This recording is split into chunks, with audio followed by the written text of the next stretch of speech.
Bonjour, chers auditeurs, sois le bienvenu au Culte Espoir. C'est pour nous une grande joie et un privilège de partager ce moment avec toi. Je suis Mildred et je suis accompagnée de Brian et Juliana. Salut! Salut! Salut! Comment ça va? Ça va bien, ça va bien. Ça va très bien, merci. Contente d'être là. Notre invité du jour est le pasteur Guy Roulet. Bonjour Guy. Bonjour. Alors, il a été présent sur le plateau la semaine passée et il est revenu pour partager un autre sujet tout aussi intéressant. Comment vas-tu, Guy?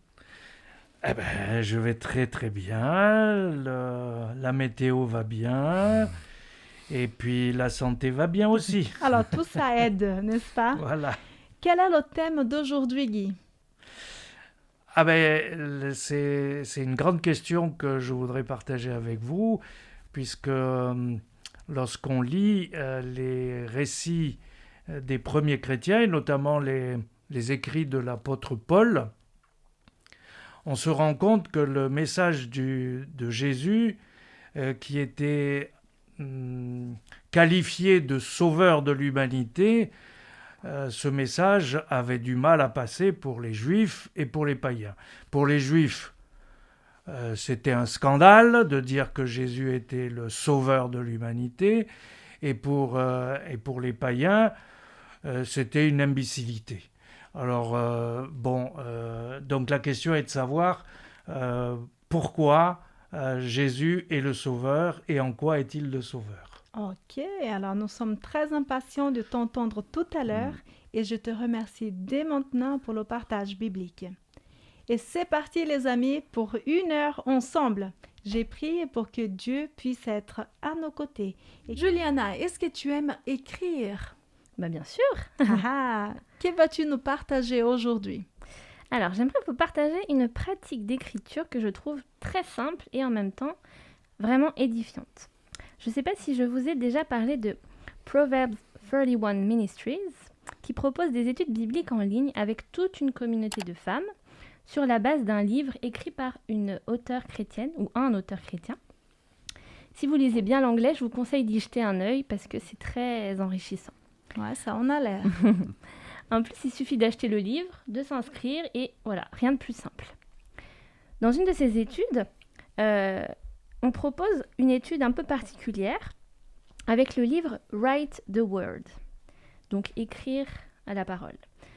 Ça permet simplement de recopier chaque jour le verset sélectionné et puis d'écrire une chose pour laquelle on est reconnaissant et ce qu'on a sur le cœur aujourd'hui. Donc c'est aussi simple que ça, mais je trouve le concept génial. C'est quelque chose qu'on peut faire en 5-10 minutes le matin ou juste avant de se coucher. Et ça permet de recentrer ses pensées sur la parole de Dieu et non plus sur nos problèmes et nos préoccupations du moment. Une des leaders de cette étude disait que par moment, on n'arrive juste pas à lire, étudier la Bible parce qu'on passe par des moments vraiment difficiles ou parce qu'on a beaucoup de mal à trouver du temps. Et elle disait que pendant une grande épreuve de vie, elle n'avait juste plus la force d'étudier la Bible. Et donc elle est tombée sur ce livre et elle s'est dit « c'est exactement ce qu'il me faut ». Écrire la parole l'a apaisée. Et mine de rien, en fait, ça permet de mémoriser les versets. Donc voilà, si tu n'as jamais tenté l'expérience, je t'invite à le faire, peut-être tous les jours, ou peut-être simplement une fois par semaine.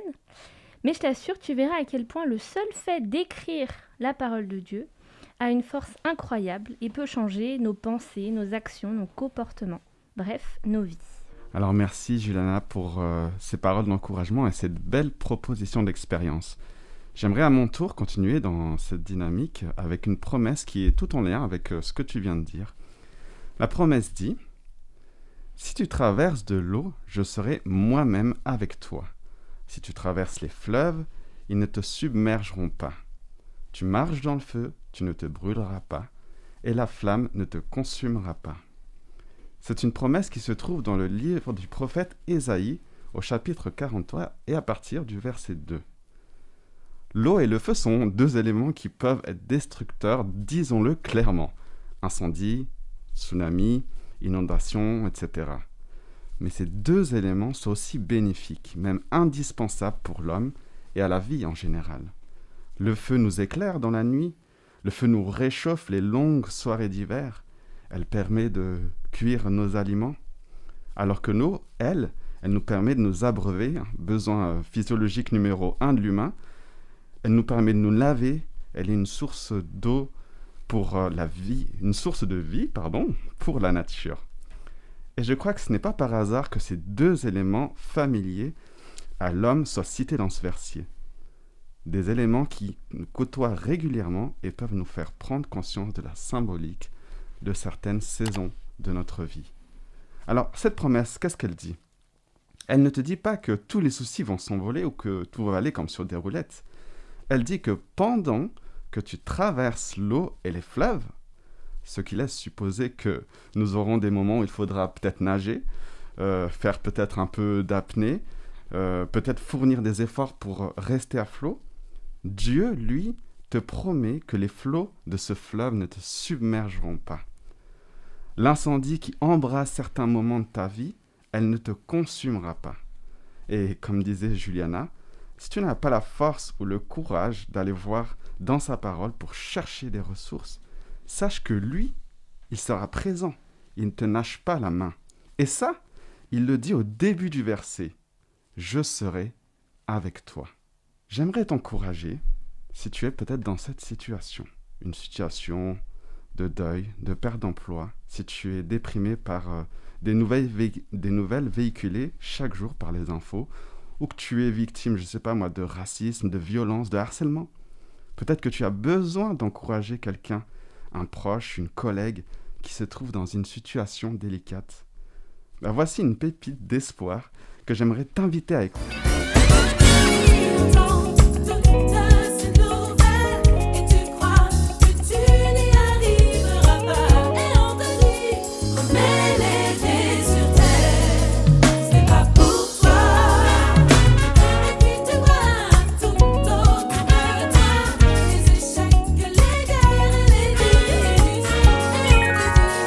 T'imagines pas que ça changera.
Merci Seigneur, plus de peur, plus de cris, une autre promesse merveilleuse de Dieu. Une autre chanson qui témoigne, elle, du temps de Dieu. Nous sommes dans une société de l'immédiateté. On veut tout, tout de suite. Grâce aux grandes distributions, nous avons l'objet de nos désirs qui vient de l'autre bout du monde en quelques jours seulement. Micro-ondes, trottinettes, électroménager, tu demandes et tu reçois. Parfois, j'aimerais que Dieu fasse la même chose pour moi, j'avoue, tout devrait se réaliser en quelques secondes, mais je le vois bien, c'est pas toujours le cas. Et quand cela ne vient pas, voilà, la cascade de questions commence. Est-ce qu'il m'entend? Est-ce qu'il ne veut pas me répondre? Alors, ne te fais pas de soucis, Dieu, il agit. Il agira, et peut-être pas à ta façon, mais il agira en son temps.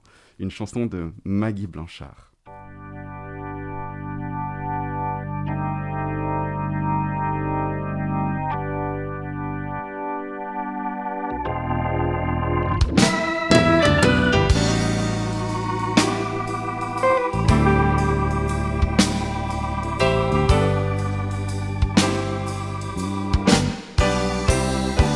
Découragé, tu crois que Dieu t'a peut-être oublié,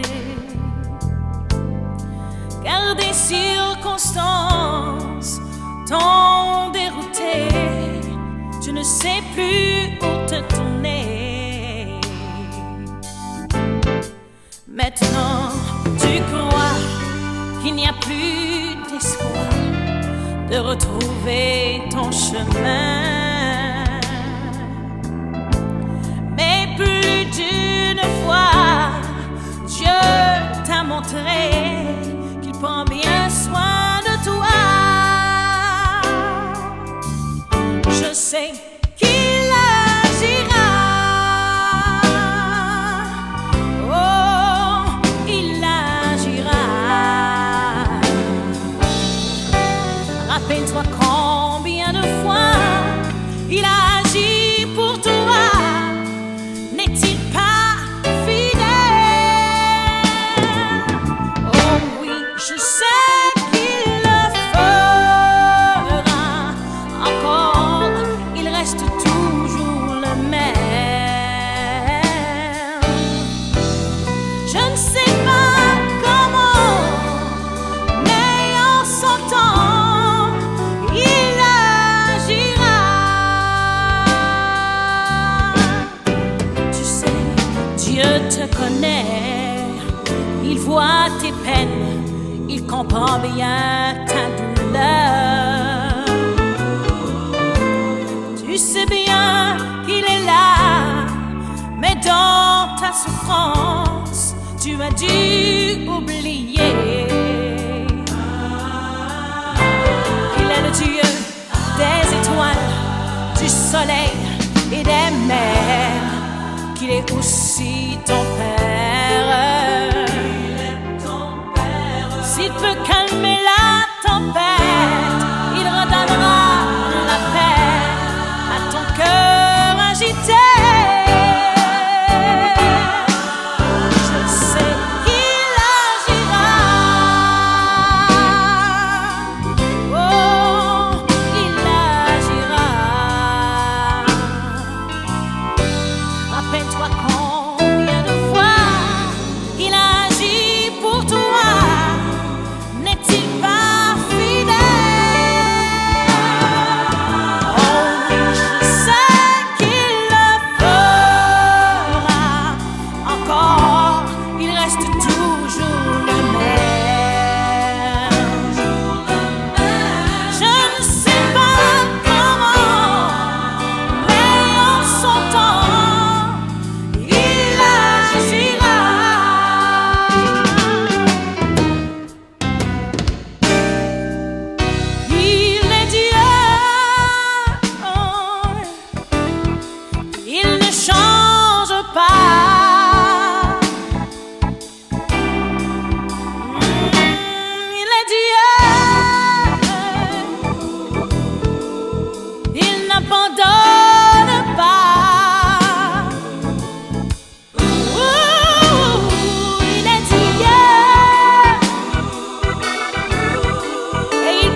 auditeur, tu es connecté au culte espoir. Et à ce moment précis, nous allons connaître l'histoire d'Anne-Laure. Elle a vécu des moments très inquiétants, mais elle a décidé de s'allier à Dieu et de lui faire totale confiance. Découvrons ensemble son témoignage. Bonjour, je m'appelle Anne-Laure et je vais vous partager mon témoignage. À 13 ans, lors d'un contrôle de routine ophtalmologique, on se rend compte que j'ai un souci au niveau des yeux. L'ophtalmologue nous oriente vers les spécialistes à la Fondation Rothschild. Pour ceux qui connaissent, elle est spécialisée pour tout ce qui concerne les yeux. Et on me fait une batterie d'examens, d'analyses donc sur moi et sur mes parents. Et j'ai été prise en charge par un docteur formidable, qui est d'ailleurs mon docteur jusqu'à maintenant. On m'a dit que j'avais une maladie très rare. Je ne comprenais de toutes les façons pas vraiment ce qui se passait, mais j'ai commencé à m'inquiéter quand j'ai vu que je devenais un petit peu un phénomène de foire et que ça chuchotait dans tous les sens. « Tu l'as vu ? Viens la voir et tout. » Et que je devais garder les yeux ouverts face à une lumière aveuglante pendant un temps qui me paraissait être une éternité. Et tout le monde voulait voir mon fond d'œil. Et après de multiples tests, angiographie, examens, on m'a diagnostiqué la maladie de Best. Alors la première fois qu'on me l'a dit, j'ai dit « Quoi ? Best ?» Comme meilleur en anglais. C'est un peu ironique quand même. Mais bon, on a quand même cherché à me rassurer en me disant que ça pouvait très bien rester comme ça et ne pas évoluer. Je ne me suis donc pas plus inquiétée que ça. Jusqu'à ce que je me réveille un beau matin, à 16 ans, avec comme une sorte de petite tache dans l'œil gauche qui me gênait. Alors ça me l'avait déjà fait plusieurs fois, mais quand je me frottais les yeux, ça partait. Sauf que ce jour-là, c'est pas parti. Et ça m'a gênée toute la journée au lycée, mais j'ai rien dit, pensant que ça partirait, la tache partirait d'elle-même. Et au bout de quelques jours, j'ai quand même dit à ma mère que cette tache dans l'œil ne partait pas et que ça devenait quand même gênant. Du coup, elle m'a emmenée à la fondation, j'ai tout de suite été prise en charge. Et en fait, on m'a dit, voilà, branle-bas de combat, la maladie a évolué. Donc on a recommencé les analyses, cette impression d'être un phénomène de foire. Parce que cette maladie, habituellement, touche des gens plus âgés. Pour la petite anecdote, à chaque fois que j'allais à la fondation avec ma mère, on pensait que c'était elle la patiente et que c'était moi qui l'accompagnais. Voilà, je referme la parenthèse. Et en fait, tout se confirme, la maladie évolue et prend un mauvais tournant. En fait, je fais des complications et les médecins sont un peu perdus. Et à ce moment, on me dit qu'en général, quand ça avance comme ça, juste vers 40 ans, on perd la vue. Et bizarrement, je me souviens avoir été assez sereine. Vous savez, ce moment où on se dit que la volonté de Dieu soit faite. Et honnêtement, je ne sais pas si un jour, je me suis vraiment dit « le Seigneur va me guérir ». Je sais que mes proches priaient pour cela. Et on l'a dit à l'église, ils ont prié pour moi. Et d'ailleurs, je les remercie vraiment. Maintenant, merci pour tous ceux qui ont prié pour moi. Parce que jusqu'à maintenant, il y a des gens qui me croisent et qui m'en parlent encore et qui me demandent « au fait, pour tes yeux, comment ça se passe ?» Et c'est vrai que j'ai eu des épisodes en fait, dans ma vie avec cette maladie où voilà, ça stagne, puis ça se réveille, puis ça stagne, puis ça progresse. Et ça a toujours été à des moments clés, des moments forts. Et je ne sais pas si ce sont des moments où le Seigneur me disait on y va, c'est parti, c'est le moment de croire en moi. Honnêtement, je ne sais plus si j'ai vraiment un jour prié pour ma guérison. En fait, très tôt, personnellement, j'ai pensé à l'histoire de Paul avec son écharde. Et c'est dingue parce que Gaëlle est venue il y a quelques temps partager son témoignage. Et j'ai rencontré Gaëlle en d'autres circonstances. Et quand on s'est découverte, on s'est raconté justement ces témoignages. Et pour revenir à mon histoire, donc, il y a eu cette première grosse crise à 16 ans, ça évoluait. Et voilà, vraiment, je suis très reconnaissante pour ce médecin parce qu'elle a vraiment essayé de me traiter par ce traitement expérimental au laser pour éviter la progression. Et ce qui s'est passé, c'est qu'il fallait une ampoule pour pouvoir faire ce traitement. On devait m'injecter un produit. Et à l'époque, cette ampoule coûtait 1 000 €. Et bien entendu, c'était à nos frais, c'était pas remboursé, c'était expérimental. Et elle m'a dit non, mais je vais quand même pas vous laisser devenir aveugle, vous n'avez que 16 ans. Je vais voir ce que je peux faire. Et elle a réussi à avoir une ampoule par une de ses amies qui bossait dans un labo. Donc on a pu faire l'opération. Et vous voyez comment Dieu arrive à mettre sur votre chemin des gens qui sont quand même remplis de compassion. Et du coup, ça encourage et ça fait du bien. Et grâce à cette opération, j'ai pu cicatriser donc, dans l'œil gauche. Alors maintenant, je vois cette cicatrice, elle est dans mon champ de vision, mais au moins, ça a arrêté la progression. Du moins, ça l'a vraiment ralenti en tout cas. Mais ça s'est déclaré ensuite dans l'œil droit. Donc, ah oui, parce que j'ai quand même pas expliqué ce qu'était cette maladie. En fait, je vois avec des taches. Il y a des taches qui se créent, qui se forment dans le champ de vision central jusqu'à l'obstruer complètement. Donc, ce qui peut s'avérer être assez handicapant. Donc, malgré la maladie fluctuante avec ses phases de crise, dès le début, comme je le disais, j'ai eu cette paix et j'ai dit, Seigneur, que ta volonté soit faite. Ok, je l'accepte. J'accepte cette écharde. Et je crois que certains de mes proches n'ont pas toujours compris pourquoi je ne me battais pas dans la prière, mais j'étais vraiment dans cet état d'esprit. Alors est-ce que j'aurais dû l'être? J'avoue que je ne sais pas trop, mais c'est celui dans lequel j'étais. Ensuite, j'ai eu un autre moment de grosse crise quand je suis partie vivre à l'étranger. Et j'ai dit au Seigneur, ah non, non, ici le système de santé, c'est pas le même, c'est pas pareil, il faut vraiment que tu mettes ta main. Et ils ont commencé à prier pour moi là-bas et ça s'est stabilisé. Et avec le recul, j'ai quand même l'impression qu'à chaque fois que je suis à une période clé de ma vie, où je dois prendre une grande décision, c'est comme si cette faiblesse en moi me rappelle que je ne peux pas m'appuyer sur moi-même, mais je ne peux m'appuyer que sur Dieu. Et justement, une autre de ces grandes crises dont je me souviens, c'est celle qui s'est passée juste avant mon mariage. Alors que, bien entendu, j'en avais déjà parlé à Cédric, donc Cédric, mon mari, et je lui avais dit quels étaient les risques. Quand on s'est rencontrés, c'était une période de stabilisation pendant un assez long moment. Et quand on me voit, on n'a pas l'impression que je suis malade, en fait. Ça se voit pas si je ne le dis pas, on voit pas que j'ai des problèmes de vue. Et du coup, même si je le lui ai dit, ça peut paraître un peu lointain. Et là, 10 jours avant le mariage, il y a eu une dégradation. Une des tâches que j'avais a grossi et une autre a apparu. Du coup, au réveil, j'ai vu que ça allait pas. Et tout de suite, ma mère m'a emmenée chez le médecin. Et lorsqu'elle m'a vue, elle m'a dit « On vous opère le lendemain matin d'urgence ». J'ai dit « Demain ?» Mais je me marie la semaine prochaine. C'est pas possible. Elle me dit « Oui, non, mais c'est vraiment urgent, donc on fait ça demain ». Là, je suis abasourdie. Je me rappelle que je sors de l'hôpital, j'appelle tout de suite Cédric et je lui dis « Chou, tu te souviens de cette maladie dont je t'avais parlé et tout ?» Il me dit « Oui ». Je lui dis « Ça y est, ça s'est dégradé.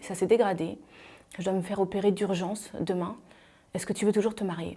Et là, il me dit « Mais bien sûr, ça change absolument rien. » Et d'ailleurs, pour la petite anecdote, à ce moment-là, le Seigneur est quand même incroyable. C'était pile poil le moment où il fallait que je me fasse opérer pour pouvoir prendre les précautions post-opératoires. C'est-à-dire que 7 jours après l'opération, je ne pouvais pas faire de shampoing, pas me laver le visage, pas de maquillage, pas d'exposition au soleil. Et quand j'ai vu ça, j'ai dit « Non mais Seigneur, t'es trop fort parce qu'à un jour près, j'étais en galère pour ma routine de mariage en fait, parce que bien entendu, je devais me faire shampouiner. Notre mariage était en plein air, en plein soleil, en plein juillet.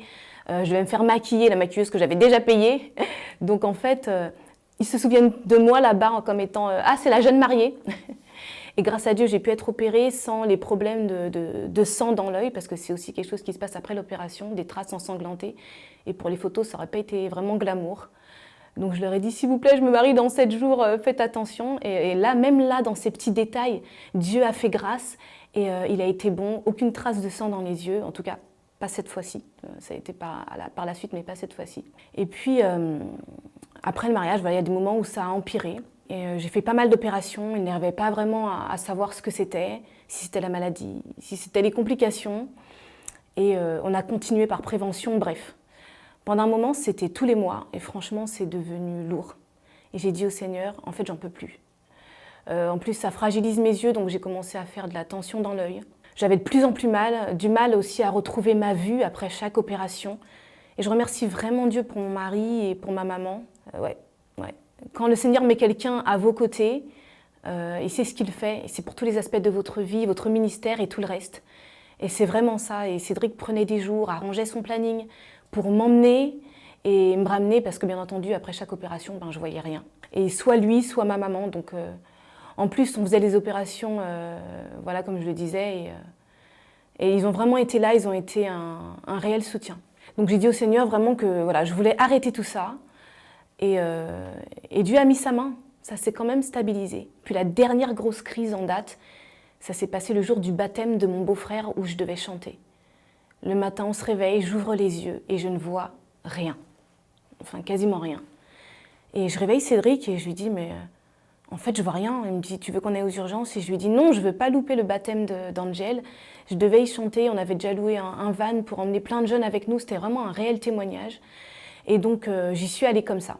C'était le sabbat. J'attends donc la fin du sabbat, le dimanche. Le lundi, c'est pas passé, ça a empiré. Donc, du coup, on va aux urgences. Et c'est la première fois où j'ai vraiment craqué. Là, j'ai pleuré dans la voiture et j'en pouvais plus. C'est la première fois où j'ai vraiment eu peur. Et arrivé aux urgences, ils se rendent compte qu'il y a un problème. On me fait passer encore une batterie d'examen, scanner, on me programme une opération. Et moi, je dis au Seigneur, je ne veux pas repasser sur la table en fait. Il faut que tu me conduises, que tu me diriges vers des solutions naturelles. Bien entendu, je ne voyais rien. Du coup, je commence à mettre des vidéos YouTube où je me mets à écouter. Et je pense que le Seigneur vraiment guide les suggestions des vidéos. Et j'entends des choses, des suggestions de choses à faire. Je commence à mettre en place un protocole à partir de ce que j'entends, que ce soit alimentaire, que ce soit voilà, tout ce qui est bain dérivatif, cataplasme d'argile et tout ça. Et du coup, j'ai implémenté toutes ces choses pendant la semaine. Et là, au bout de 3 jours, je vois à nouveau. Et quand je retourne voir le médecin, elle me dit « Mais c'est génial, ça a vraiment bien fonctionné, l'opération. » Et je lui dis « Bah non, en fait, je ne l'ai pas faite. » On me dit « Comment ça ?» Je dis « Bah non, j'ai suivi un traitement, je me suis fait un protocole naturel. » Et elle était vraiment choquée et elle était encore plus choquée quand je lui ai expliqué ce que j'avais fait. Enfin, tout ça pour dire que mon parcours n'est pas encore fini avec cette maladie aujourd'hui. Ces derniers temps, honnêtement, mes yeux ont recommencé à me faire souffrir. C'était même un combat pour moi, juste d'écrire ces témoignages. Mais on en est là aujourd'hui et j'ai dit au Seigneur que j'accepte sa volonté pour moi. Je le remercie sans cesse pour les personnes dont il m'a entourée. Je suis pleine de gratitude et de reconnaissance. Je voudrais vraiment faire un coucou particulier, notamment à mes soutiens infaillibles, donc mon mari, qui est encore là aujourd'hui justement, ma maman, qui je pense va regarder cette vidéo. Et voilà mon histoire en fait. J'ai peut-être pas le happy ending, la fin heureuse comme on s'y attend, mais je sais pas, honnêtement, je sais pas ce qui m'attend, mais je sais avec qui je vais y faire face. Et Dieu est le meilleur des alliés. Et c'est vrai qu'un de mes versets préférés que j'aime beaucoup, c'est Jérémie 3, 19 à 23. « Je suis dans le malheur et je ne sais pas où je vais. Penser à mon malheur est pour moi comme un poison amer. J'y pense sans arrêt, je ne veux pas oublier et je suis abattue. Mais voici la pensée qui me vient à l'esprit. Voici pourquoi j'espère. La bonté du Seigneur n'est pas épuisée. Il n'a pas fini de montrer son amour. Chaque matin, sa bonté et son amour sont tout neufs. Oui, ta fidélité est immense. Et je me dis, le Seigneur est mon trésor. C'est pourquoi je compte sur lui. Le Seigneur est bon pour celui qui met sa confiance en lui. Pour lui qui le recherche. C'est une bonne chose d'attendre en silence le secours du Seigneur. Et c'est vrai que ce qui est dit dans ce verset particulièrement, surtout en hébreu, on voit que en fait, j'étais abattue, mais au lieu de m'abattre, Seigneur, je veux continuer de me ressasser, de me remémorer combien tu es un Dieu bon, et je vais me le répéter. Et voilà, je voudrais vraiment que si ce témoignage peut aider quelqu'un qui se dit « mais pourquoi Dieu ne me guérit pas ?» J'ai envie de dire que parfois, il y a guérison, et parfois, il n'y en a pas. Mais ça ne change pas qui est Dieu. Ça ne change pas le fait qu'il soit bon, et ça ne change pas sa volonté ultime pour nous, qui est de nous sauver pour l'éternité. Nous avons entendu le témoignage très émouvant et encourageant d'Anne-Laure. Quel courage! Cher auditeur, si tu souhaites retrouver ce témoignage dans sa totalité, il se trouve sur le site de la Fédération France-Nord des Églises adventistes du 7e jour. Guy, maintenant je me tourne vers toi. Est-ce que Dieu intervient vraiment dans la vie des êtres humains aujourd'hui? Alors, c'est une question générale ou personnelle?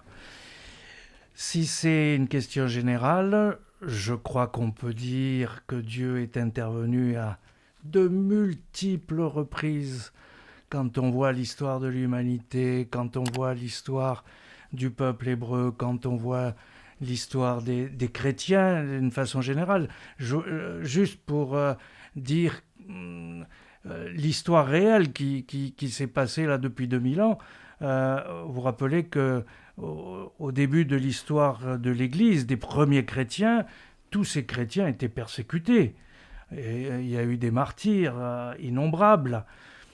Et on voulait éliminer de la surface de la planète le christianisme.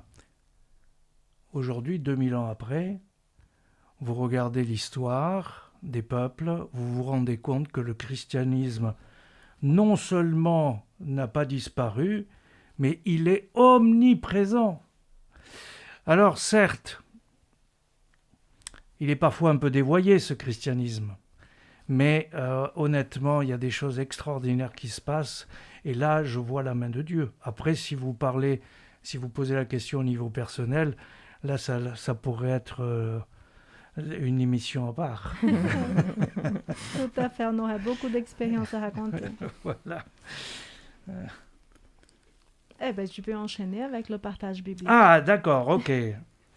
Eh bien, voilà, je suis encore une fois heureux de me retrouver devant ce micro pour partager un message. Alors, merci pour la sélection des chants. Merci pour ce témoignage émouvant, comme tu l'as dit. Et, voilà, j'aimerais mettre l'accent sur une question qui nous a toujours interpellés en tant qu'être humain. Pourquoi Jésus est-il le Sauveur? En quoi il est Sauveur? Et je vais rappeler quelles étaient les réactions au début du christianisme. Alors aujourd'hui, nous vivons une époque quand même particulière où la science fait des progrès incroyables.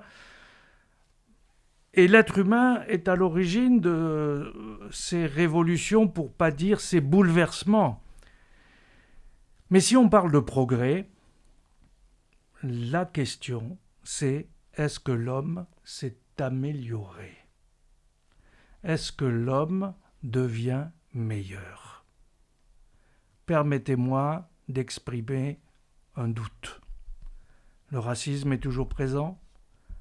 La violence faite aux femmes ne semble pas diminuer. Les réfugiés sont toujours plus nombreux. La fracture sociale toujours plus profonde. Les riches toujours plus riches. Les pauvres toujours plus démunis. Et Dieu dans tout ça? Faut-il croire qu'il intervient dans la vie des êtres humains? La dernière musique qu'on a eue, c'est Dieu agit, Dieu agira, Dieu agit, Dieu agira. Vous rappelez les paroles de ce chant. Hein. Alors dans les récits bibliques, tout au long des pages, on découvre un Dieu qui parle et qui s'adresse directement à des personnes. Dieu parle à Adam et Ève. Il discute avec Caïn. Il donne des ordres à Noé. Il invite Abraham à quitter sa terre natale, l'Irak, et il lui fait des promesses. Il avertit Joseph de la suite de son histoire et de celle de sa famille. Il fait de Moïse son porte-parole auprès des dirigeants égyptiens, mais aussi hébreux. Il s'adresse à tout un peuple, les Hébreux, au pied du mont Sinaï, dans le désert. Et puis, dans la suite de l'histoire, on nous raconte qu'il utilise, toujours Dieu, des centaines de prophètes pour indiquer les messages à partager à certains peuples et à leurs dirigeants, mais aussi naturellement à la nation d'Israël. La liste des exemples est très longue. Certaines de ces histoires ont inspiré des livres, des films et des milliers d'œuvres artistiques. Il ne faut pas s'étonner de ces échanges entre Dieu et les hommes, car si Dieu est à l'origine de la vie et de l'existence des êtres humains, il paraît tout à fait normal et naturel qu'il y ait ces échanges. Peut-on imaginer un père aimant qui ne parlerait pas avec ses enfants? Cela relèverait, me semble, de la psychiatrie. Tout à fait, ouais. Pourtant, il faut avouer que nous avons affaire avec un Père particulièrement étrange. Dieu se dit rempli d'amour pour l'humanité, et il nous en donne une preuve en la personne de Jésus qui vient sur la terre, en revêtant la nature humaine. Et les premiers chrétiens avaient coutume de dire que Jésus était Dieu sur terre. Or, nous apprenons par l'histoire et les récits bibliques que ce Jésus se laisse crucifier par les êtres humains à qui il manifestait amour et bienveillance. En d'autres termes, Jésus s'est laissé mettre à mort par ses propres enfants. Un véritable parricide. Et là, on se dit, trouvez l'erreur. Si c'est ça le message biblique, ne marchons-nous pas un peu sur la tête ? Quand on lit le Nouveau Testament, ce message a été qualifié, écoutez bien, de scandale par les Juifs, de scandale, de folie pour les non-juifs, qu'on appelle les païens. Alors pourquoi un scandale et pourquoi une folie ? C'était inacceptable. Pourquoi ? Le mot scandale, c'est du grec. Quand vous prononcez le mot scandale, vous faites du grec. Hein. Vous voyez, vous êtes plus doué que vous ne le pensez. Hein. Alors c'est un mot qui fait référence à un piège qui fait tomber ou qui fait trébucher. Alors, d'une façon métaphorique, le mot suggère une erreur, une faute. Et sur le plan spirituel, le mot scandale représente l'idée d'offense qui est faite à quelqu'un ou, sur le plan biblique, le péché, un scandale qui peut nous amener à ne pas faire la volonté de Dieu, le péché. Alors dans la conception juive, la crucifixion d'un envoyé de Dieu, de l'envoyé de Dieu, pour les Juifs c'était le Messie, l'envoyé de Dieu qu'on attendait, et donc là en l'occurrence c'est Jésus, eh bien cette crucifixion ne pouvait coller en rien du tout avec l'enseignement habituel. Le Messie attendu, pour les Juifs, était appelé à gouverner le monde et à faire de la nation d'Israël la nation suprême au-dessus de toutes les autres nations. Jésus cloué sur une croix ne pouvait en aucun cas correspondre à cette attente. Pour la nation juive, entendre les chrétiens affirmer que Jésus était le Messie incarnant Dieu était tout bonnement scandaleux. La crucifixion était la preuve même que Jésus ne pouvait pas être Dieu ou son envoyé, car Dieu n'aurait à l'évidence jamais permis une telle injustice.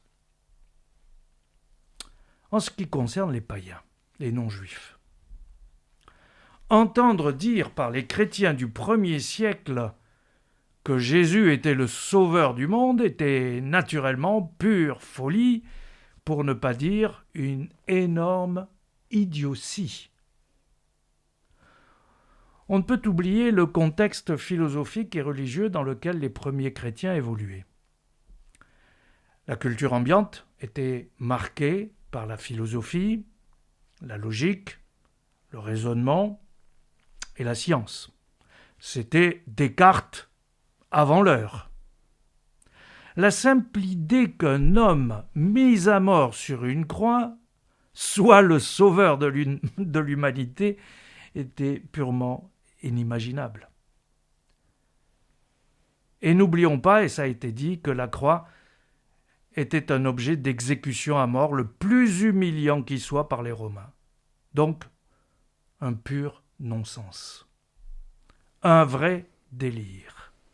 Une pure folie. Comment imaginer qu'un homme condamné à mort et enterré puisse être le sauveur des hommes alors que sa propre mort témoignait tout naturellement qu'il n'avait aucun pouvoir?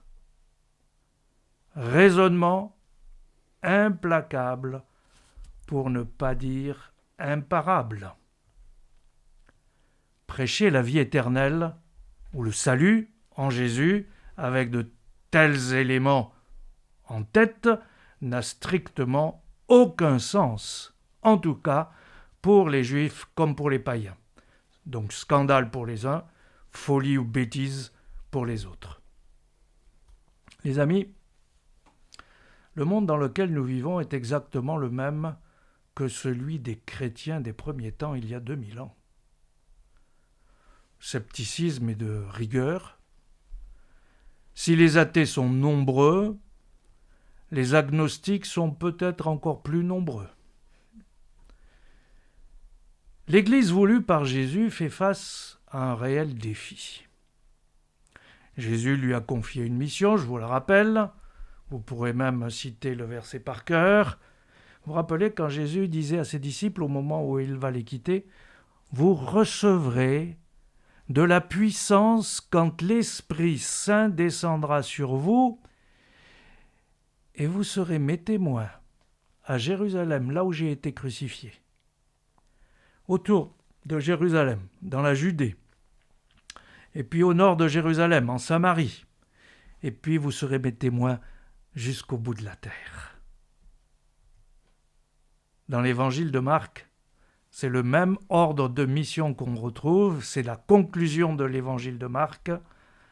Jésus dit à ses disciples, « Allez dans le monde entier proclamer la bonne nouvelle à toute la création. » Quelle bonne nouvelle! Jésus est le sauveur du monde et Dieu aime les êtres humains. Et il est capable de donner sa vie pour eux. Capable de donner sa vie pour eux.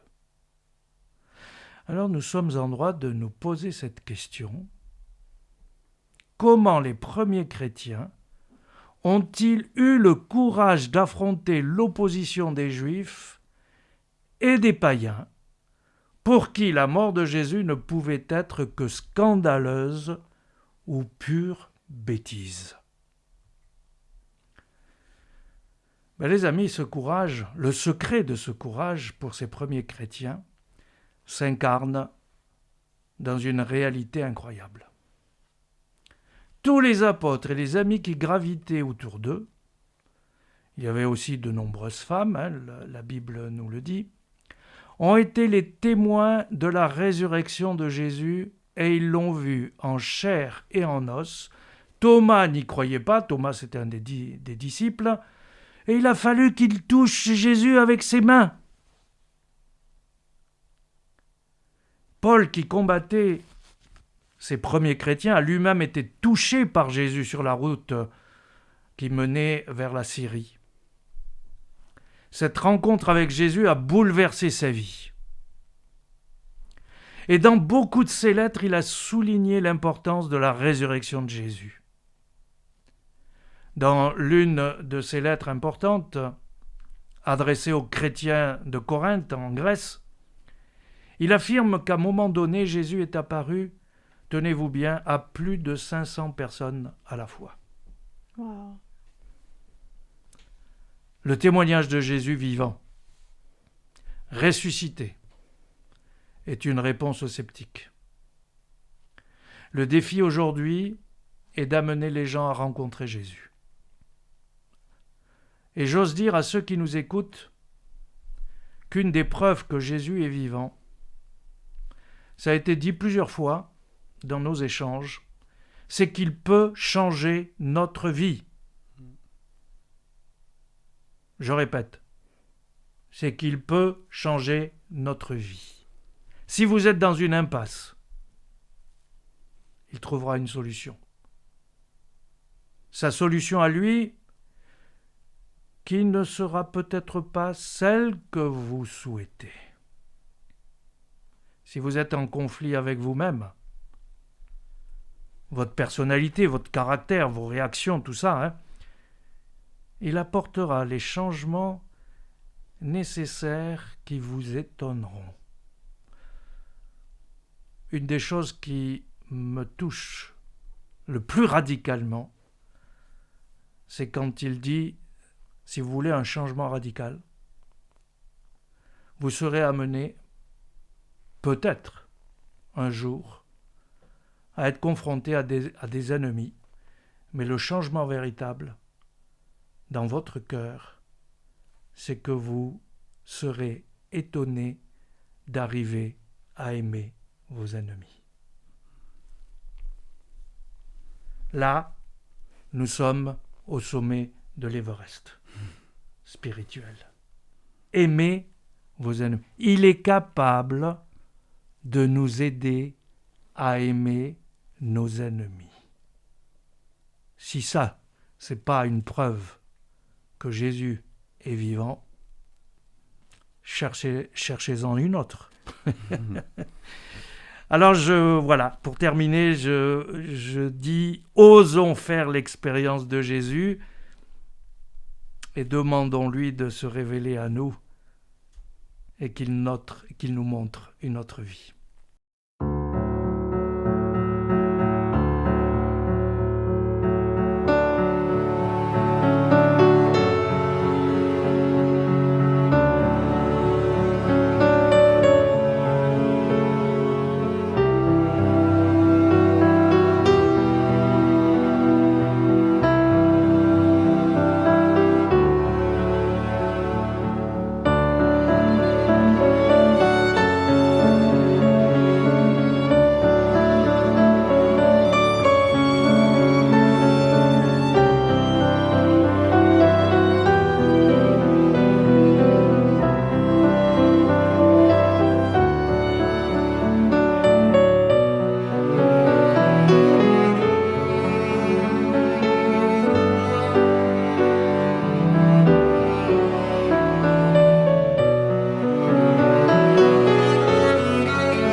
Merci Guy pour ton message.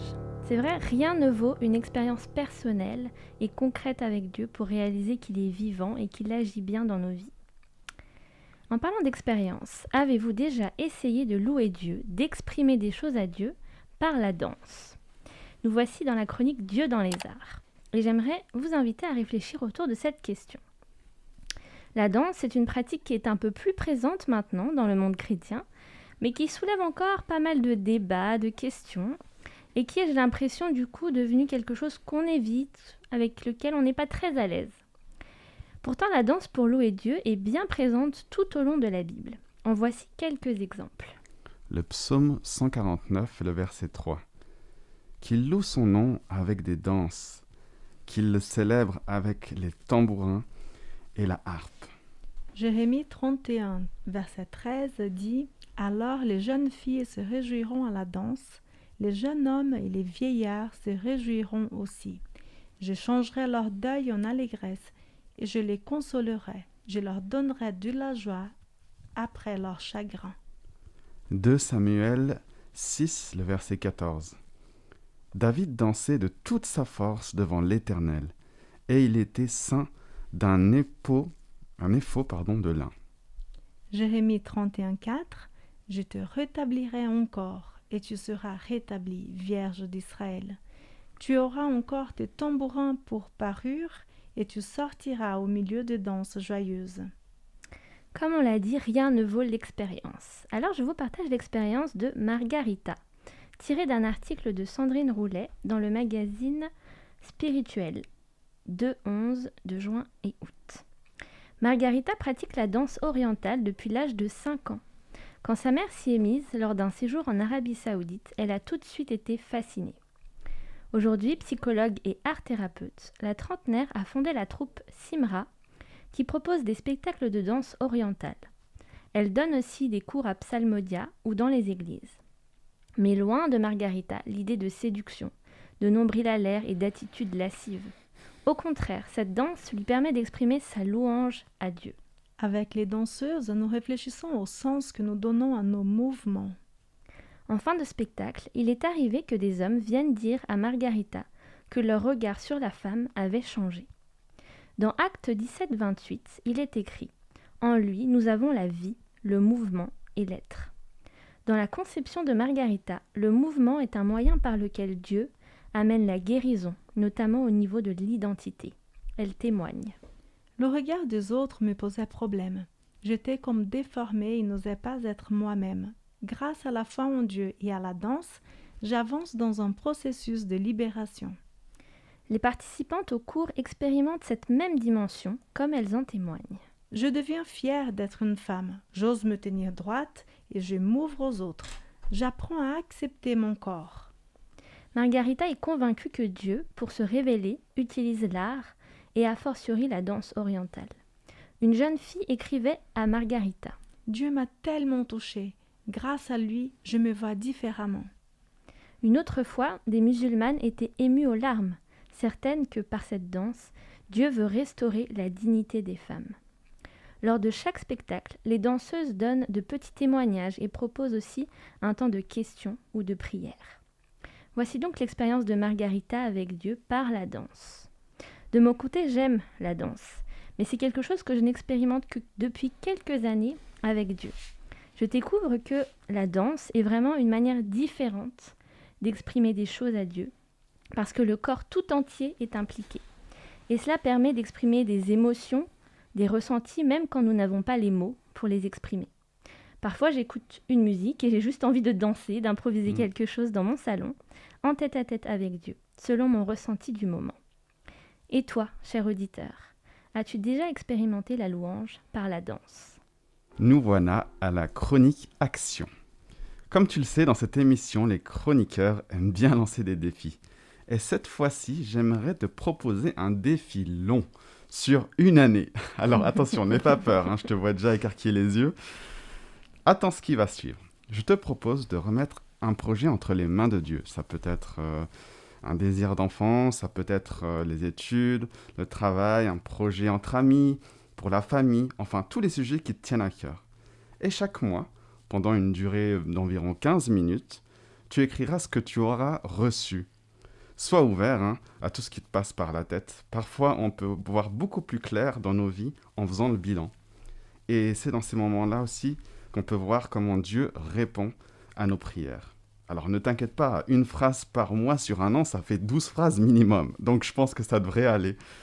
Alors je sais que tout le monde ne va pas forcément le faire, mais ce serait vraiment top si les auditeurs pouvaient se prendre au jeu, afin que l'année prochaine, à cette même période, vous puissiez nous transmettre ce que vous avez vécu pendant cette année. Eh bien, je vais aussi m'y prendre au jeu, c'est bien normal. Et l'année prochaine, si Dieu le veut, je témoignerai de ce que j'aurai vécu dans la chronique témoignage pendant l'année. Ne vous inquiétez pas, je ferai régulièrement des piqûres de rappel dans les prochaines émissions. Bonne expérience avec Dieu et on se revoit l'année prochaine. Super, merci pour ce défi. Et je t'invite maintenant, cher auditeur, à prier avec nous. Seigneur notre Dieu, nous voulons te connaître et cheminer avec toi. Tu es ce qu'il y a de plus réel et sublime. Je souhaite connaître le vrai sens de la vie. Jésus, tu es la vérité et la révélation de Dieu. Seigneur, nous voulons avoir une relation authentique et véritable avec toi. Tu es le seul qui peut nous combler et apporter les changements nécessaires dans nos vies. Aide-nous à tenir ta main constamment.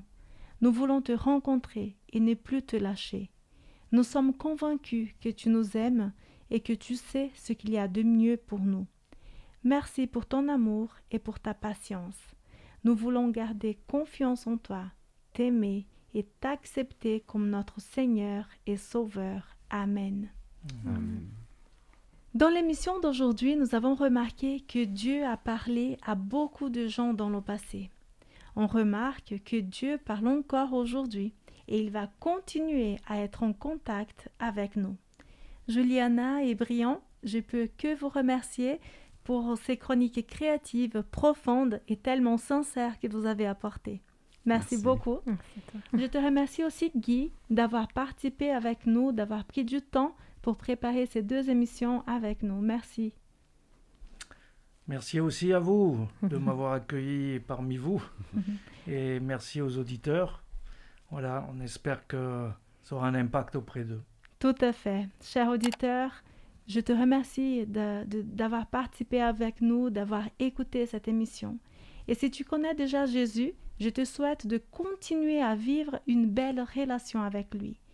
Toi qui nous écoutes et qui es à la recherche de Dieu, j'espère que tu pourras rencontrer rapidement Jésus-Christ. Il est vivant. Il a le pouvoir de changer ta vie et c'est à travers lui que tu pourras trouver Dieu. Ose inviter Jésus à faire partie de ton existence. Je te souhaite une très belle journée et je te dis à tout bientôt.